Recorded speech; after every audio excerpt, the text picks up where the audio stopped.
Good morning. Aloha to everybody. It is great to be with you here. And really appreciate so many of you coming out for my special Veterans Talk Story.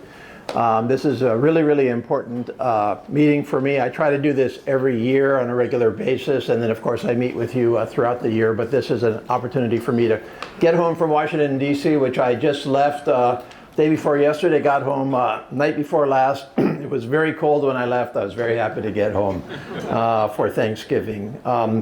We have a number of kind of special guests here that are here to help us with you. We have John Alamoden, who is the director of our State Office of Veterans Affairs. John, if you could just identify yourself. Thank you so much. And Sherry Wee, administrator of the soon-to-be Senator Daniel Akaka Veterans Home in Kapolei, which we'll talk a little bit about. We have Jean Maestas from the National Cemetery of the Pacific back there for burial-related benefits. We have James Igenbretson of the VA Pacific Health Center right here for Dr. Robinson. We have the VA Pacific Health Center's VA Benefits Office right along the back here and around on the back. These folks are here to help you with information on your veterans benefits, information on your health care benefits, information on enrolling in PACT. All of the information you need is right over here. So please take advantage of the great people that are here to help us out, to help you out. We of course have many leaders from throughout our veterans organizations throughout Hawaii, which I've had such an incredible partnership with, and I really want to thank you for staying in touch with me. It is sometimes very hard to reach our veterans communities. You all know this better than me, and to really reach out to all of the veterans throughout our great state, and you helped me so much to do that, and I really consider this to be a true partnership and really appreciate you for that. We have a special guest who's General Richardson, who is our former state Adjutant General. General, it's so good to have you here. We just saw you at Punch Bowl for Veterans Day a couple of weeks ago, and so thank you really for being here as well. Okay, well, let's go on here. Again, it's great to be with you. Many times people say to each and all of you, thank you so much for your service, but I want to personally thank you for your incredible service. I'm so grateful as your representative to represent you, and I speak for all of my constituents in expressing our personal gratitude. Again, I'm Ed Case. I represent the 1st Congressional District of Hawaii. We have 2 U.S. House members, as you know. My 1st Congressional District runs from Makapu'u all the way through Honolulu, the center of Honolulu, up to the boundaries of Wahiawa and out to the boundaries of Kapolei, or actually all of Kapolei. That's the 1st Congressional District, which with about 720,000 people in it. But here in Hawaii, we don't stand on ceremony as to districts. I obviously help veterans and your ohana throughout our fine state. And so that doesn't matter a whole bunch. That's just kind of where I fit into the firmament.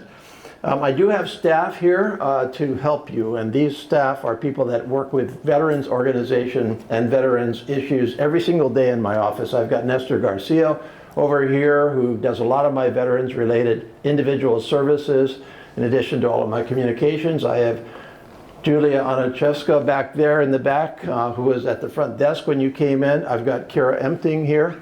These are all my district staff. I've got a full staff up in Washington, D.C., and that does really my legislative work in Washington, D.C., including of all of our national veterans work. But the folks here in the room are the folks that actually get the job done for you on an individual basis, and who are your best contact for dealing with my office. Just in terms of the logistics, today I'm going to try to talk for 20-25 minutes, although I usually go over, and then I'm going to shift over to your questions, and we're going to try to wrap this up by 10:30. All of these microphones on me mean that I'm actually taping this. We're live streaming this out because I want to share this with as many people as I can. We're also doing a community broadcasting Ōlelo show for the same basic purpose. So this is my means of trying to outreach beyond just this room to try to reach as many people as I possibly can. And then, of course, the folks that are in this room, as well as my staff, are here to meet with you after we're to get your individual questions and concerns into my office so that we can start to work on them if we're not working on them already. And the folks from the VA are here as well. So that's the lineup for today. So let me launch into some kind of big picture opening remarks. I always try to start with my mission. That's a pretty good place to start. You all will appreciate that. And it's kind of puzzling. Sometimes you ask a member of Congress, what is your mission? And they kind of get a little cloudy. And you ought to know what your mission is when you're in a major responsibility or a major effort like this. And my mission is threefold. Number one, it is under our Constitution to represent you as a leader of our country and to make the decisions and to do the things that have to be done for our country as your representative from Hawaii. So these are all of our national veterans issues. These are critical issues that we face, such as where to deploy our military in the world, how to save Social Security, any one of these issues that is a national issue. That's my first mission, and that's what the Constitution says I'm supposed to be doing.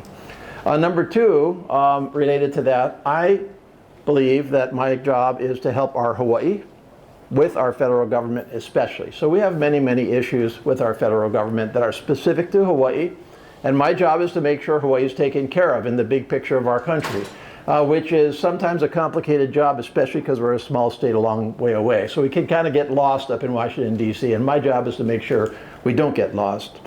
Number three, my job is to help you with your own individual concerns. We do this on a regular basis in my office. In the last 6 years of me being your member of Congress from the 1st Congressional District, we've helped somewhere around 10,000 of our constituents with individual concerns. I would estimate 1/3 of those or so are veterans related, because that's a huge part of our job from that perspective. And all of these missions parts apply to our Hawaii veterans here. I use all the tools at my disposal to get that job done. I have a staff, as I already talked about, here in DC to help me. The national issues we do primarily in Washington, D.C. I sit on the U.S. House Committee on Appropriations, which is our federal funding committee, which appropriates about $1.6, $1.7 trillion per year to our federal government. 4 of those 6 years, I've served on the Military Construction and Veterans Affairs subcommittee, which is responsible for the entirety of our veterans community. And then finally, the last couple of years, I've served on the subcommittee on defense, which is responsible for overseeing and funding both our defense and our intelligence communities. And so I've been involved in your world for 6 years now in Congress very, very directly. And I use that committee and those subcommittees to help wherever I can back here in Hawaii. I collaborate with a lot of people. I collaborate with you. I partner with you and your organizations. I definitely stay in touch with the Department of Veterans Affairs in Washington, D.C. and Hawaii on a regular basis. Your national veteran service organizations in Washington are extremely helpful. I host you in my office, both formally and informally, throughout the year. I always appreciate the visits from the veterans service organizations. We have partners at the state and county level that we work with on a regular basis, and then finally, of course, the veterans community. So that's my mission. That's the tools that I have to get the job done, and those are the partners that I try to work with in terms of helping our veterans community, which, as we all know, is a major part of our ohana here in Hawaii.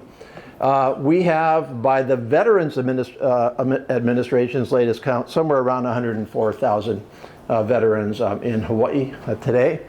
That's a really, really hard number to get a handle on, to be honest with you. A couple of years ago, they had it at 110,000, and previously it was 113. So one of the things that's coming out of prepping for this talk story with you is just to get that number nailed down.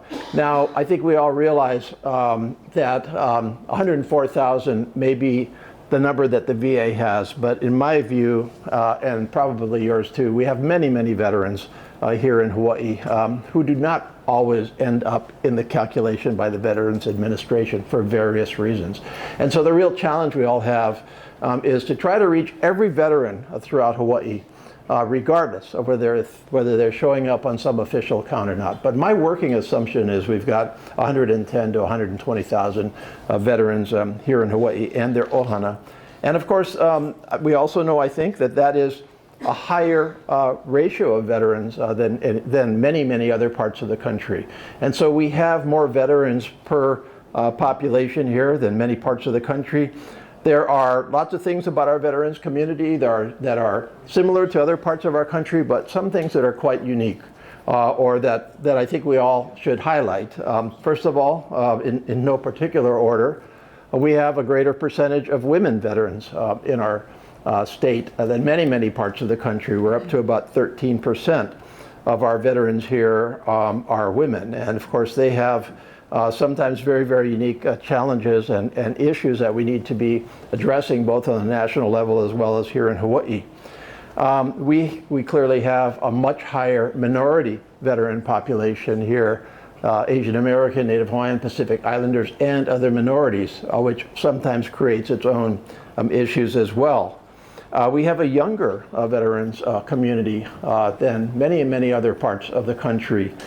We have the largest group of veterans are Gulf War veterans, followed by Vietnam. That's a natural evolution over the years. And we have a very large VA presence here in Hawaii that would serve not just Hawaii, but the Pacific. And so we are the center of veteran communities throughout the Pacific in many, many ways that creates complications for us here in Hawaii in terms of resources, in terms of distribution of resources that we always have to kind of keep an eye out. We've got about 26 VA facilities across the state. About half of our veterans are enrolled directly in the veterans healthcare system, and we spend somewhere in the range of $1.2, $1.3 billion in Hawaii in annual veterans expenditures when you add it all up. And so that's our ohana here. That's the community, pretty similar to the rest of the country in some ways, but very different from the rest of the country in some ways. And the challenge, and finally, we're in an island economy and an island environment. So not only are we 2,500 miles away from the continent, but we are an island community as well. And that creates its own issues in terms of maintaining the kind of resources that are necessary a long way away from the mainland. Just if you don't like what's happening in California, you go over to the border to Oregon and get something that's not an option here, right? And it's similarly very hard for our veterans on the other islands to get here. I always tell this story, and this goes to the last time I was in Congress, which was my first tour of duty in Congress, which was 02 to 07. And I had a veteran come to me from Lanai. And he said, I'm having trouble getting medical care. And I said, what's the problem? He goes, well, the veterans mileage reimbursement to get to the hospital in Honolulu doesn't really cover my actual expense. And I said, what's the problem? He said, well, I'm not sure what the problem is. The reimbursement rate is this, and you know, I have to pay that. And so I went to the Veterans Administration and said, what's the problem? And they said it ought to be simple. I mean, you know, we're calculating it on the basis of mileage reimbursements anywhere else in the country. And I said, what is your mileage reimbursement based on while driving? I said, do you realize that there's no road between Lanai and Honolulu? And that's just always struck me because it just indicates that sometimes people can make very, very bad decisions unknowingly. Yeah. This was not somebody that was trying to mess around with this veteran. They just didn't understand Hawaii. So I'm always having to deal with those particular challenges. There's a lot of issues out there that I'm dealing with in veterans organizations and in veterans affairs nationally right now. I'm just going to highlight a few of them. And I will answer whatever questions you want about anything else. But these are the things that are particularly on my mind with our veterans nationally right now. Number one is overall veterans funding, program funding for our country, which is now about $150 billion a year on the discretionary funding side. So like the rest of the government, some of our funding is discretionary, meaning we We decide how much to spend every year based on a number of factors. And some of it is mandatory, which is your benefits. I mean, you're going to get it regardless of what we're doing every year. And so the challenge is to make sure the mandatory benefits are continuing as they should and are fully funded, but then to also manage the discretionary funding, which is competing with the rest of government for that funding. And many of the key areas that we are dealing with right now come out primarily of discretionary funding, especially in the healthcare system, where we have, of course, the challenge of continuing to absorb the PACT Act claims into our Veterans Healthcare Administration. We have continuing real challenges with mental health care and tragic veterans suicide that is still continuing throughout the country, that we are trying very hard to direct assistance to in the proper ways. We have homeless assistance, which is clearly an issue for us here in Hawaii. We have substance disorder treatments, and these are all subject to budgetary pressures. And so one of the biggest issues on a yearly basis, and I guarantee you it's going to be an issue come next year when we change administrations and change some of our dynamics in Congress and change some of the policy debates that we're going to have, that we are going to have to deal with these in spades. And so that's really top of mind for me. It's a big picture umbrella of the funding that is necessary to carry out what we want for our veterans across the country. So that's one issue.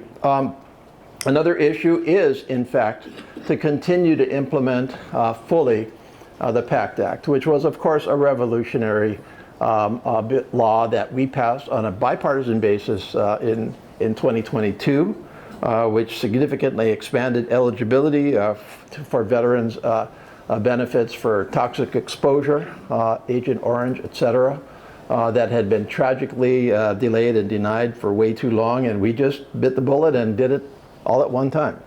And that was the largest expansion of veterans benefits in generations. It was exactly the right thing to do, but clearly from a logistical perspective, it was something that we needed to focus on. The last 2 years, we've seen about 1.35 million new veteran coverages under the PACT Act. So that's great, 1.35 million veterans that were not being adequately compensated for disabilities arising from toxic exposures, especially in Vietnam and the Gulf Wars, but not just, by the way. Sometimes it does go back farther.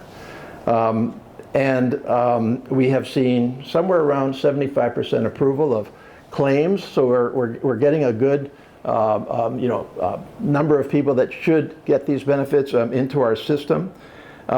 We've got somewhere around 34,000 Hawaii veterans out of that 104,000 now receiving disability compensation of one kind or another. So that's about 1/3 of all veterans in Hawaii that are being taken care of from a disability compensation perspective, and many of them through the PACT Act of the last couple of years.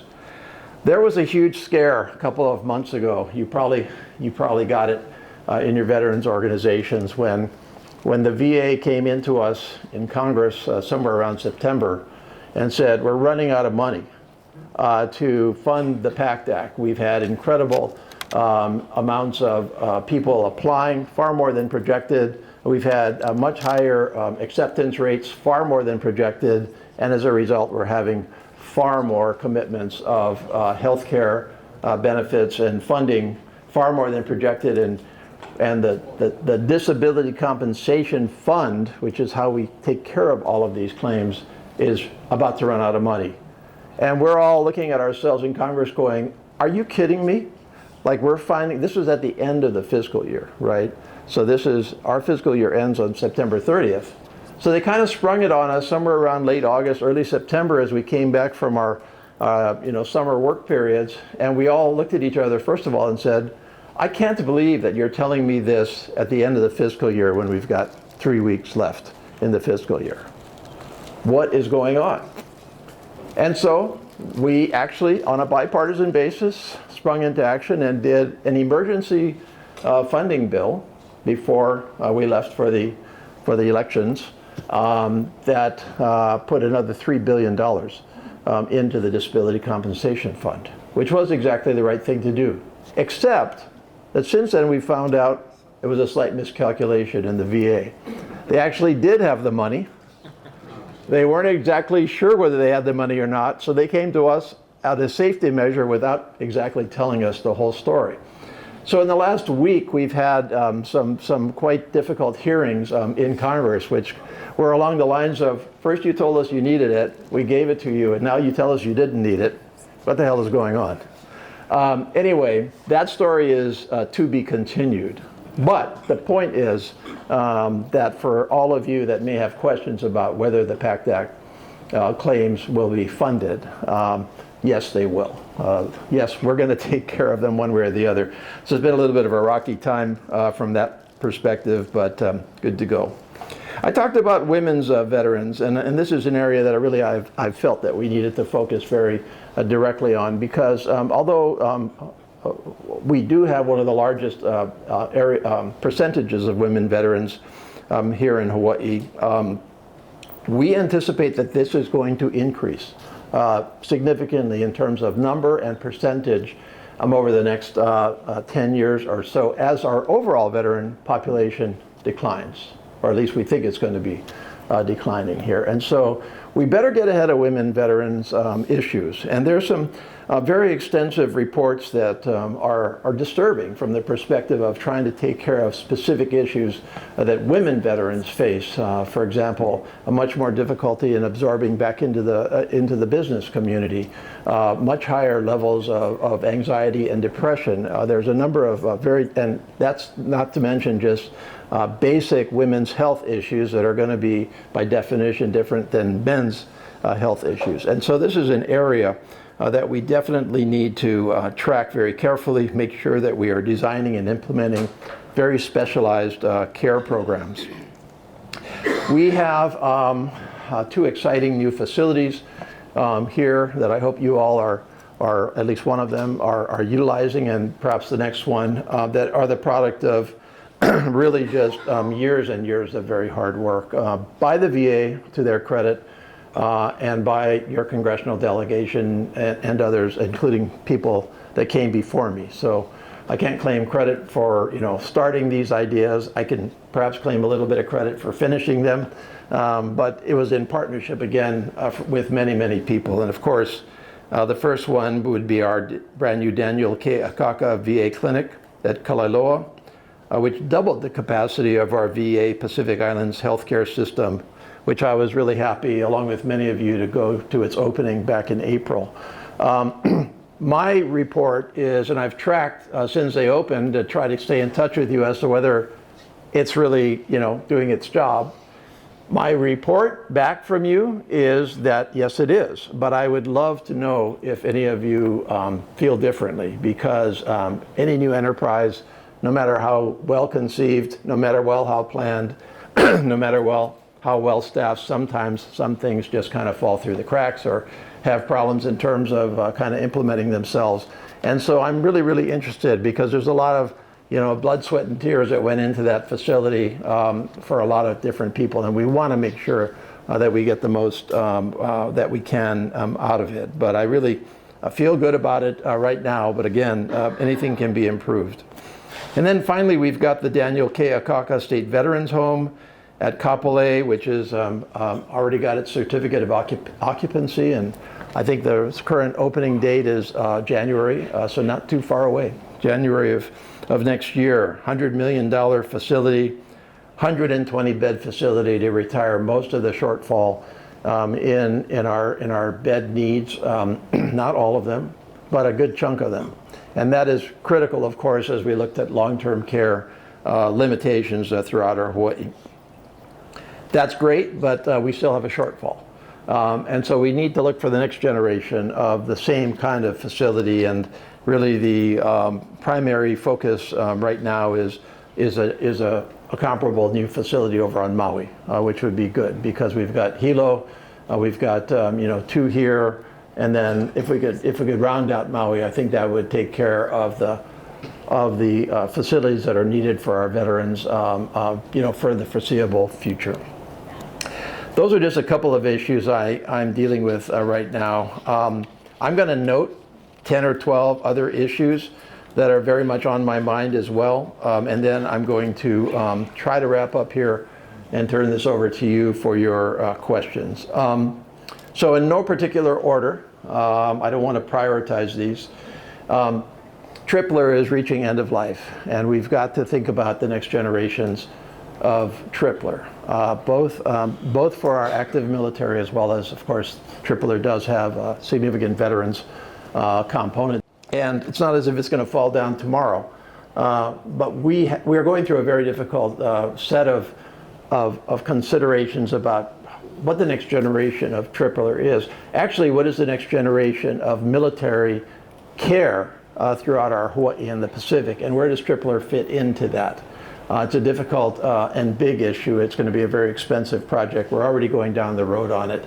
Tripler itself, by the way, that's like a a big old resilient ship or whatever you want to call it. It's actually in pretty good shape. Its bones are in good shape. It's built solid, which is actually one of the problems.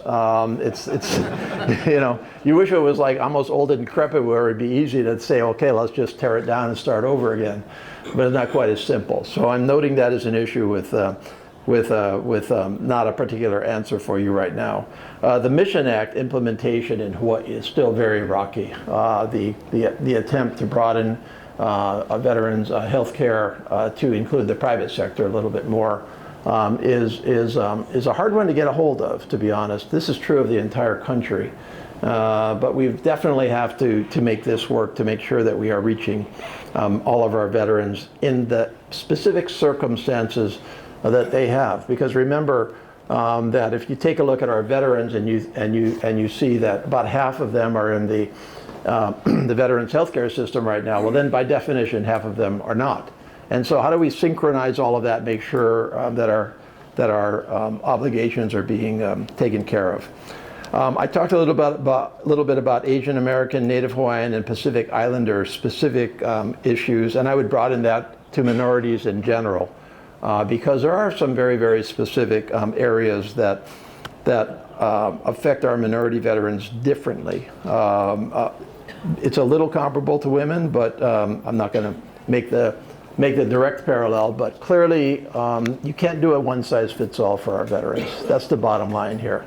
Veteran needs, veteran communities are different, and we should make sure that the VA is adjustable to the needs, to the communities, and targeted, as opposed to, let's look up a manual in Washington, D.C. about how to fit all of our veterans and glomp it onto a multi-ethnic island community and call it a day. That's just not going to work. And so that's a constant concern of ours. Veterans housing. Of course, this is a terrible place for housing, and that affects our veterans in particular. We do have solid programs, HUD, Housing and Urban Development, Veterans Assisted Housing, VASH, HUD-VASH, which doesn't always work for our veterans. So that's an ongoing concern of mine. Going back to healthcare for a second, telehealth, which amplified itself during COVID across the board, but especially for our veterans. We need to continue to get telehealth into our veterans' healthcare wherever possible. That will solve some of the tyrannies of distance and island communities that we have here in Hawaii and throughout the Pacific, and will also just help veterans logistically, because you don't have to go down the road to some centralized clinic to get at least some forms of care. Veteran cemeteries, we have space right now, but we have to think about those next generations, which we have been doing. Like, what is the next 25, 50-year plan to take care of our veteran remembrance places? We've got a pretty good distribution across the state. Some of our cemeteries are in pretty good shape. Some of them aren't.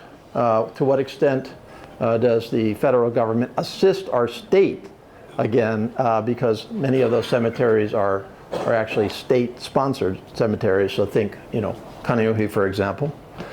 Veterans Legal Services is on my mind, because our veterans definitely need help from time to time, and we need to help them with that.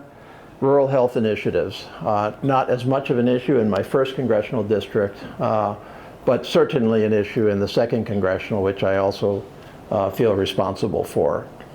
Veteran services in the Pacific Islands, our ohana in the Pacific Islands, countries like Palau, Federated States of Micronesia, Marshall Islands, where we have America and Samoa, where we have some of the highest rates of enlistment in the entire country, and where we have veterans communities in real need without any real resources to take care of them. And the answer that, well, you just have to go live near, some veteran centers is not the right answer.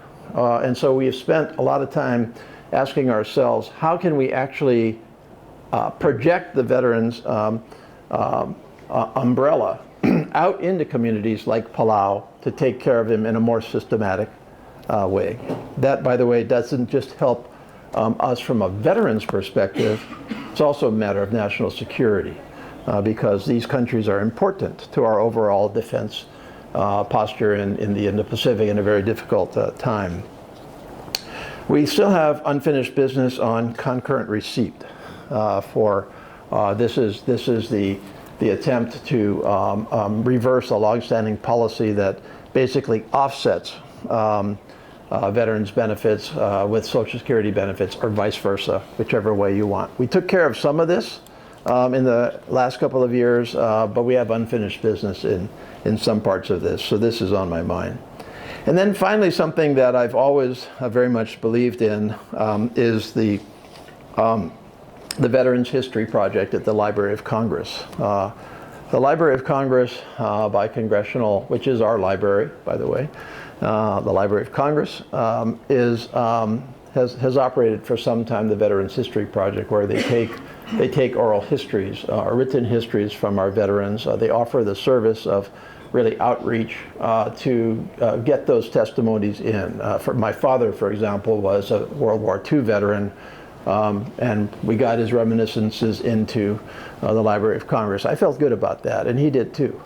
And so, please take advantage of that. There's a need for us to remember what you all went through for this country, and it's getting easier to actually do that, and we should do that just for future purposes. So those are some national issues, those are some Hawaii issues, and then finally I'm just going to close with our individual constituent issues because again, this is a major part of my job, is to help you with your individual concerns. I help primarily with issues that are federal government related, but not exclusively. People do ask me what happened to my trash on Tuesday morning. I say call Mayor Blangiardi, it's a very easy answer. But anything that's federal in particular is my kuleana. So think veterans benefits is obviously federal. Social Security benefits, immigration, federal housing programs. If it's got a federal anywhere in it, it is my job to assist you. And we also run government translation services, I suppose I would say, because people sometimes just come to us with a problem and they don't know where to go. And so our job is, if it's not my kuleana, then I probably know where to send them, just because we're involved in the government. So please take advantage of that. This is, again, very, very critical from my perspective for our veterans, where, as I said earlier, we routinely take care of veterans issues in my office. Some of our recent successes are to have the VA take another look at a disability compensation ruling that just didn't seem to be right. Sometimes it's just as simple as, where do I go to apply for PACT? Where's my application stand right now? A lot of things are status related, but sometimes they're quite substantive. Now, I can't get the VA to do what they're not supposed to do, and I don't ask them to do what they're not supposed to do. But I can certainly get them to attend to your own individual concern, get you the information that you need. They're very good about it. And we've got existing relationships with both our federal and state partners that help us to get that job done. Okay, I don't know what time it is, but that's probably more than 20 minutes. I'm going to stop there because I'd love to see what your questions are. If there are questions about an individual issue that you have, I'm happy to listen to it, but I am going to turn you over to me and my staff to get you into our system so that we can start to work. But if it's an individual issue that bears on a broader issue that we should all be talking about collectively, let's do that. VA records. There was an issue going from active duty to the VA. None of that's the electronic record system. You have My Health Chart and My Health eVet and all these things. They don't talk to each other. And then especially those of us who do care in the community with the Mission Act, but go to the VA for other things. They don't know what medications, they don't know what other stuff's going. And especially going from active duty with a big box of records, it would have been nice that we had electronically that could not put them into the VA system without some kind of process. And I know they've been working on this for 8 years or so. I've been working on it for all of my time in Congress. We have actually been involved in an effort to convert the VA to electronic records, truly portable, transferable electronic records, where you can pick up from your VA services here in Hawaii and move to, Charleston, South Carolina, and without the beat and missing a beat. We've been doing that for decades, and it has not been at all an easy project. It's been very disappointing. It has been the contractors that we have used to do that have been problematic. And I say this from my oversight responsibilities on the subcommittee on appropriations that covers the VA, because that's our job to fund these efforts, and we don't think that we're getting what we need, and so it's a constant struggle. We've had to switch a few contractors along the way. The project is definitely one of the most over budget projects in the U.S. government. It is very hard to get an answer as to why this is such a problem, because this system was so siloed. And it's just really, really hard to break down silos where you have virtually no connection between VA here, VA here. And to add to the complication, of course, veterans are getting benefits not just out of the VA system itself. So how do you create that ability to, port between the private and the public sectors? And so I ain't going to sugarcoat this. This is tough. It's the goal to get to that point. Where we don't have to deal with that. And by the way, with active duty versus veterans as well. So same basic issue, right? I would say, this is just a constant, just keep on plugging away at it, make sure that people are on track. We've had some pretty successful electronic record pilot projects in places like, I think it was Washington, as I recall, where we tried it out. So it's in a better place than it was 5 years ago, but it's not going to be happening next year. I'm sorry to say that, but that's the truth. I think the other area, though, that I think we've made really good progress is in the transfer from active to veterans. It kind of used to be, hey, by the way, you're about to leave active duty, and there are these things called the veterans benefits, and when you get out, why don't you go see them, and they'll tell you what they are and how you sign up or not sign up. And that was not working at all. We were just missing way too many veterans for all kinds of reasons. And so we've done a couple of things that I think have been very, very good. The first thing we did a couple of years ago was to reverse this so that by definition you are enrolled in the veterans system automatically when you leave active service. Now you can opt out, but there's no reason to opt out. You want to be in that system. Most people want to be in that system, and the people that don't want to be in that system are the people that I worry about the most, because they are sometimes highly marginalized. They don't live particularly in the same stream as most of the rest of us, so they concern me. still want to get them in. They need the help. We're also starting much earlier in the active side of it to educate people on what their veterans benefits are after they leave. So 6 months out, pretty much. Pretty constant right now, as opposed to, hey, go over there and see them when you walk out the gate, you know, on your last day, then here's an address. And the VA has been very cooperative on that, so credit to the VA. Situation, the world situation, we possibly may go into a war. Okay, but the thing is, on Ōlelo, on the Big Island, how's the situation there so we can have our troops continue to practice and be prepared? So it's talking about the funding or something like that. And there was one situation whereby this woman says, I want to have the area back so I can have my kids ride their bikes in the area. So, I mean, Koalawi was given back, but nobody's living there. I was wondering why. So if they want to go and park, whatever the place, how can we have people be safe over there and funding or whatever, if that's the situation? Yeah. Okay, thank you.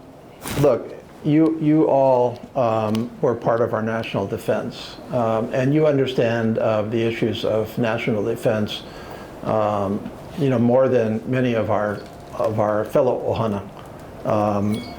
And so my view is pretty straightforward. I think we are in a very difficult period in our world's history.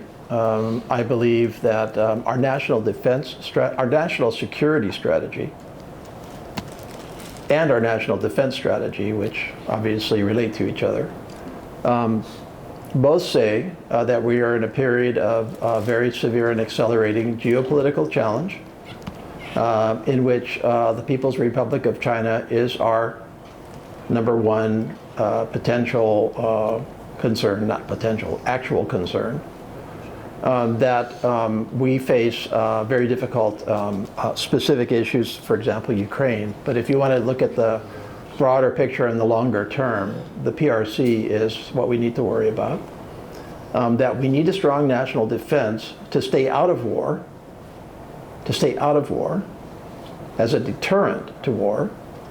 That our Hawaii is essential to our strong national defense in the Indo-Pacific.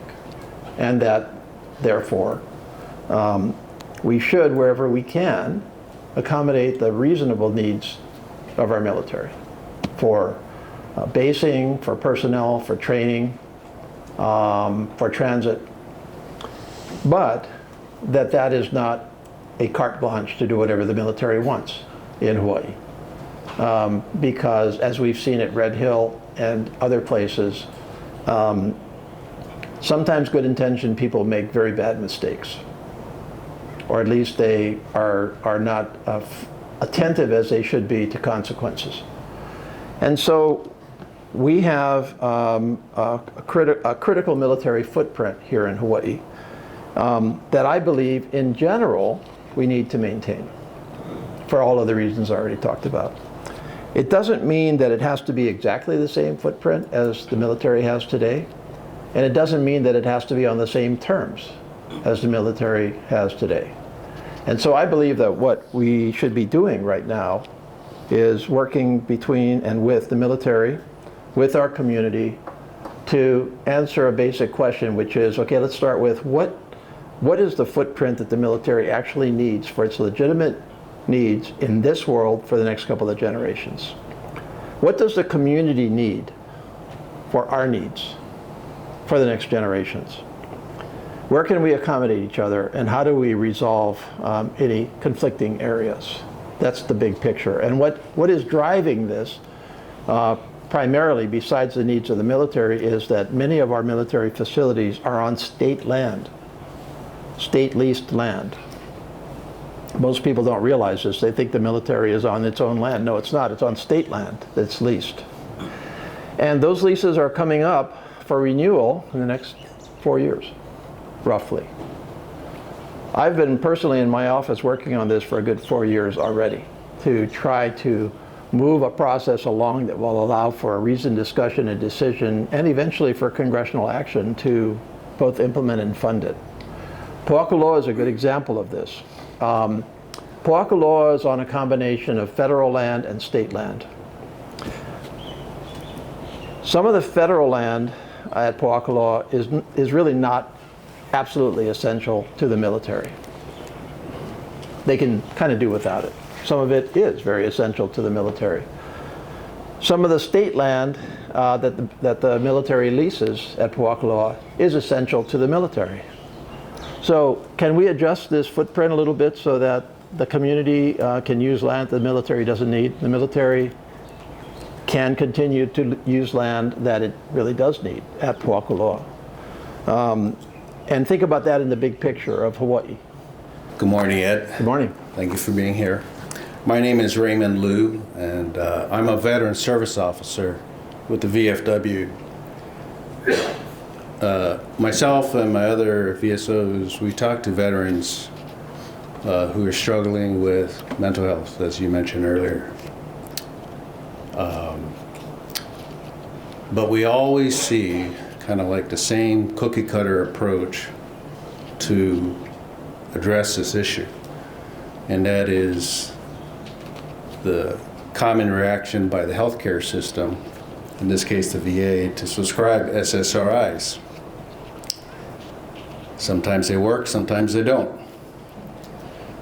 So why is it that at the federal level, I guess, hasn't endorsed or hasn't explored alternative therapies, especially for severe PTSD? Things like psychedelic psychotherapies and others. I hear anecdotal stories of veterans traveling to out of the country to get treatment, and there are stories of it being effective for them. So I just want to hear your thoughts on that. Has there been any exploratory or exploration of this alternative way of treating veterans of PTSD? Right. That's a great question, and I appreciate your asking the question because it does point back to a theme that I was trying to emphasize, which is cookie cutter standard approaches don't work in general. I understand that maybe they're easier to administer. I mean, again, you have a big multi-chaptered book back in DC somewhere, and that's how you do this and that's how you do that. And I know well enough just from being in Hawaii that doesn't work. And the same thing exists in healthcare. And I will say to you that again, in my current tour of duty in Washington, which began in 2019, when I went on to the Appropriations Committee responsible for the Veterans Administration, to now, there's a marked shift, I think, in the VA along these lines. I think they were still then hanging on to kind of a different approach where they were basically trying to shoehorn everybody into a common channel. I believe that they are, and this is partly just feedback from veterans and partly feedback from Congress, but partly on their own, coming to a conclusion that we do have to look for different approaches. There's active discussion in terms of alternative therapies, as you put it, whether it be cannabis-based or, as you put it, psychedelics. There's certainly an advocacy for that inside the Veterans organization that is not being discredited at all. We listen to it because some of these approaches simply don't work for some of our veterans. So what are you going to do? You're going to say to them, well, that's the only approach we have? Are you actually going to say, well, let's try something different? So I think we're on the right track there. I'm sure it's not going as fast. One area, for example, that used to be a cookie cutter. Let's talk about mental health and treatment. It used to be, okay, you have signs of anxiety and depression. You come in, you are assigned a psychologist or a psychiatrist or a medical professional. You must meet with them personally, which is hard, right? Especially if you're in a difficult place. And what we have seen, both in the broad sense as well as some places in the veterans, and I'm going to go back to telehealth here, is a much more, customer-based approach, which is, okay, well, fine, maybe we don't have to provide these in person. Maybe the better way to do this is to utilize telehealth for therapy, for treatment, where the veteran doesn't have to leave his or her comfort place to go to the clinic to do that. And so I think we're on the right track. I'm not going to say we're going fast enough. I think we have to be a little careful on some of the alternative therapies that you talked about, that we don't do more harm than good. So I don't have an objection to proceeding with caution, but I think your direction is the right direction.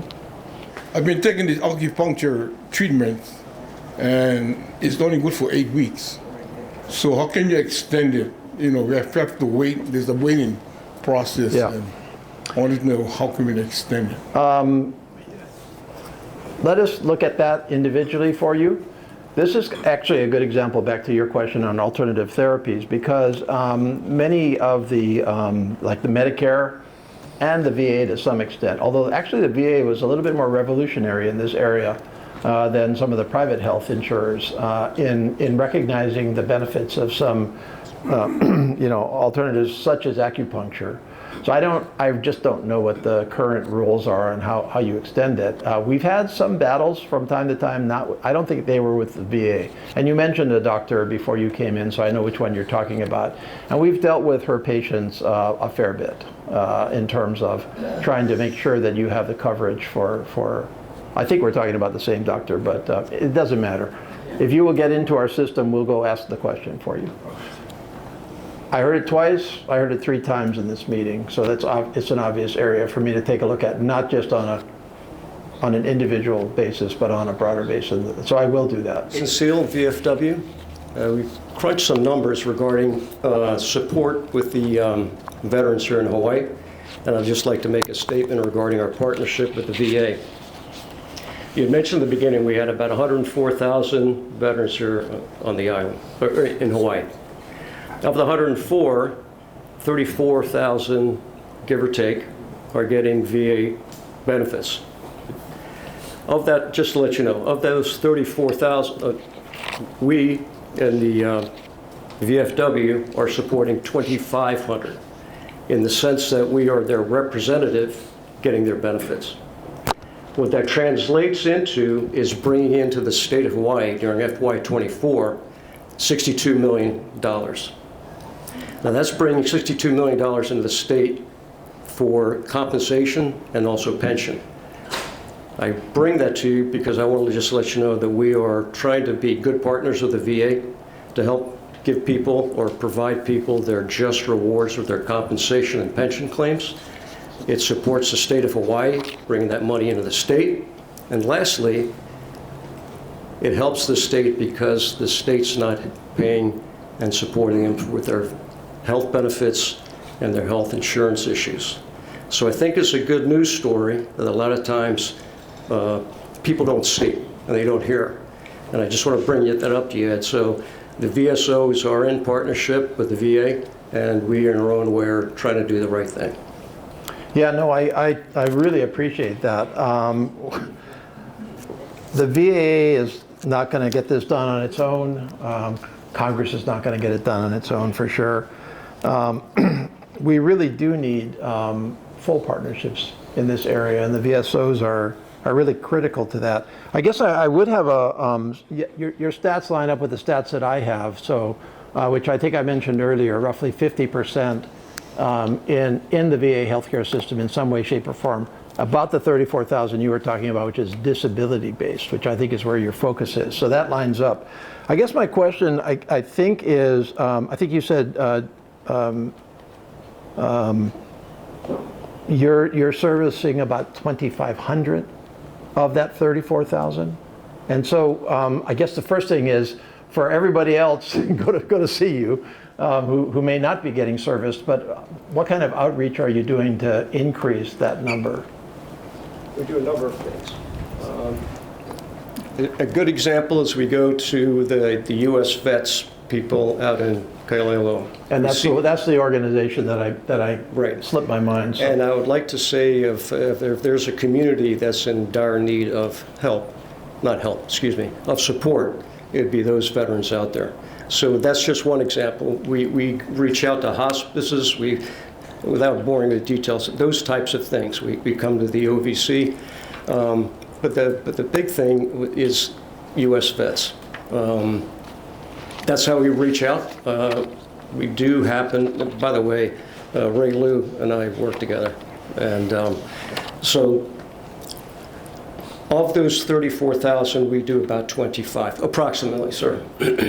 The other ones, they do it individually. And then the other, of course, the VSOs that do great stuff, American Legion, Disabled American Veterans. So I just want to give a shout out to those folks as well. Oh, yeah. No, totally agree. Okay, I think we're at time. Okay, I'm gonna just I'm gonna close by, if you don't mind, I'm just gonna ask each of our folks back here to tell you what they're doing and briefly, if you could just, who are you and what do you got here for any of our vets? Hi, my name is Ray Amagro. I'm in charge of being a travel for the VA. And James? James Hill, Chief Enrollment and Eligibility, VA. Okay, so what are you actually, this is like general VA resources, including the PACT Act, and I think you were telling me you can get people signed up right here for, get them into the VA, including into the PACT Act line, if anybody wants to do that, right here, right? Everything. Okay, cool. Thank you so much for your partnership. Okay, and back here, what do you got? How you doing, sir? Good morning, everyone. Gene Maestas. I work at Punch Bowl Cemetery. I work for the National Cemetery Administration, and I'm here to help you out with your memorial benefits. Okay, great, thank you. And finally, back here. Hi, I'm Jane Earhart. I work in public contact, and we're at E-Wing, first floor at Tripler, and we help with compensation. So if anyone needs help with benefits, we also travel to all the outer islands to reach our rural vets. So thank you. Okay. All right, and I'm gonna wrap it right here and hang and talk to anybody that wants to. Please remember, if you have any specific cases that you would like us to look at individually, if you could please talk to any of my staff. We've got Nestor, Kira, or Julia. And again, we want to get you into our office so that we can help. If you would please help me by however means you can, telling people in your organizations and in your circles in Ohana about the discussion we had today about the availability of my office to try to help wherever we can. You can get to me and my office very easily on my website at case.house.gov. Please take some of the information outside, which will tell you how to get into my office.